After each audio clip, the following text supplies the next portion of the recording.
Next Goal Wins Review. Taika Waititi does a stock Ted Lasso riff in American Samoa set soccer comedy. Returning to the colorful character work of his early New Zealand-based indies, Boy and Hunt for the Wilder People, the Maori Helmer pays respect by poking fun at another indigenous island culture.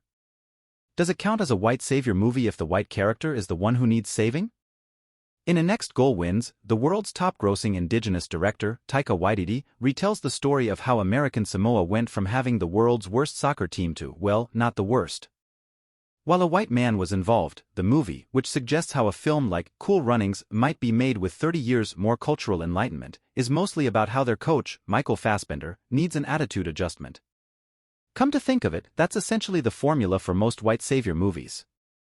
In 2001, the American Samoa soccer team set a world record. They lost the World Cup qualification game 31-0. Apparently, they only got worse from there. Enter Fassbender's character, Thomas Rongen, a hothead with an alcohol problem and an emotional backstory which the movie keeps up its sleeve until halftime of the climactic game. His job is not to turn this team of losers into winners, his job is to help them score one goal. Will Thomas Rongen get his temper and drinking in check?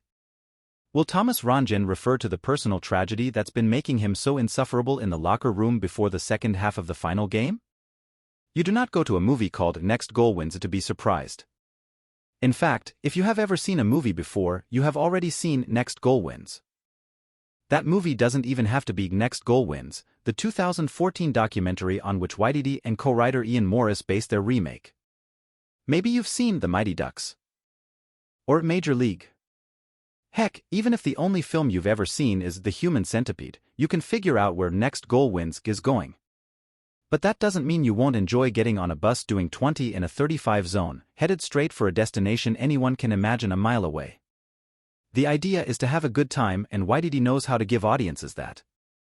Fassbender is essentially playing the wet blanket, a cranky man of ambiguous ancestry. The real-life Rongen was Dutch-American, but Fassbender isn't doing an accent, whose ex-wife Gail, Elizabeth Moss, is now seeing the head of the American Soccer Federation, played by Will Arnett. In a cute bit of exposition, Thomas passes through all 5 stages of grief while learning first that he's fired and then that a job awaits in American Samoa. As Gail later tells him on the phone, "We didn't send you there to help them." Guess what she says next? "We sent you there to help you." The team does help Thomas, who's too busy throwing tantrums and folding chairs and ice coolers, to teach the players basic formations. He puts them through drills. He insults them. He quits more than once. But Tavita, Oscar Keitle, who runs the Football Federation of American Samoa and also a restaurant, sees Thomas as his team's last hope, which isn't wrong. If they don't win, American Samoa will be booted from the World Cup. The whole island, including a local priest, played by Waititi in a goofy fake mustache, suddenly seems invested in the fate of a team that's never won. Most of the players, including Tavita's son Daru, Beulah Cole, and gender-fluid Jaya Kaimana, just want to have fun.